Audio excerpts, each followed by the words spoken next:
और अगर आप तत्पर नहीं है उपदेश सुनने के लिए, श्रवण के साथ मनन निधिध्यासन करने के लिए, तो इसका अर्थ है आपने कपाट बंद कर लिए विकास के।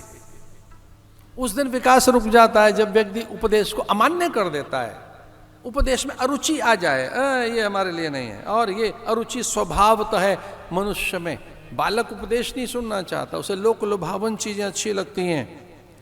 उपदेश, उपदेशात्मक है कथा, इसमें से कोई एक दो उपदेश जरूर लेकर जाना, ये ध्यान रखिए। एक दो कोई लेसन, एक दो कोई टीचिंग्स, एक दो कोई सूत्र, एक दो कोई मंत्र, एक दो कोई बातें जरूर लेकर जाना। मैं सारी मत ले जाओ, एक दो ले जाना ना। उपदेशात्मक कुछ उपदेश लेकर जाना।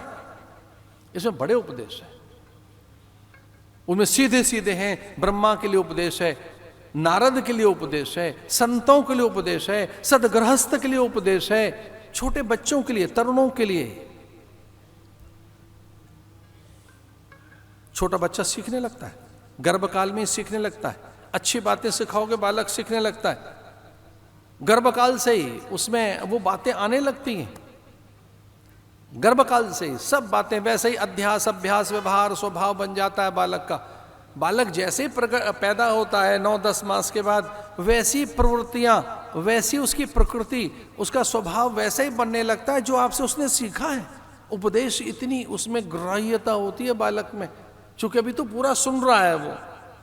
तो गर्भकाल में प्राय स्वाध्याय हो, अध्ययन हो, अच्छे उपदेश के साथ जुड़ें, खान पान ठीक रहे, आहार विहार प्रकृति आपकी ठीक रहे, बालक की निद्रा ठीक रहे।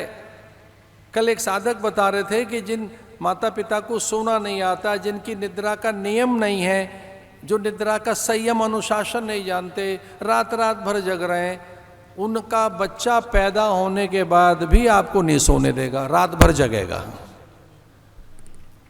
ऐसी उसकी हैबिट्स, ऐसा एटीट्यूड्स, वही उसकी चीजें बन जाती हैं।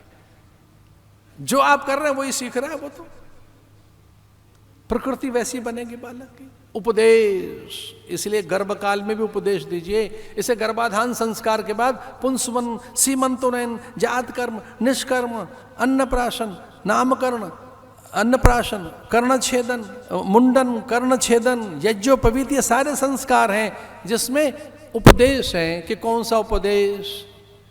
विवाह संस्कार में उपदेश है कि विवाह में क्या करना है। और कितना हास्यास्पद है, अन्य विवाहों के विषय में बताया गया कि अन्य लोग विवाह के संस्कार में दिए जाने वाले उपदेश को ध्यान से सुनते हैं,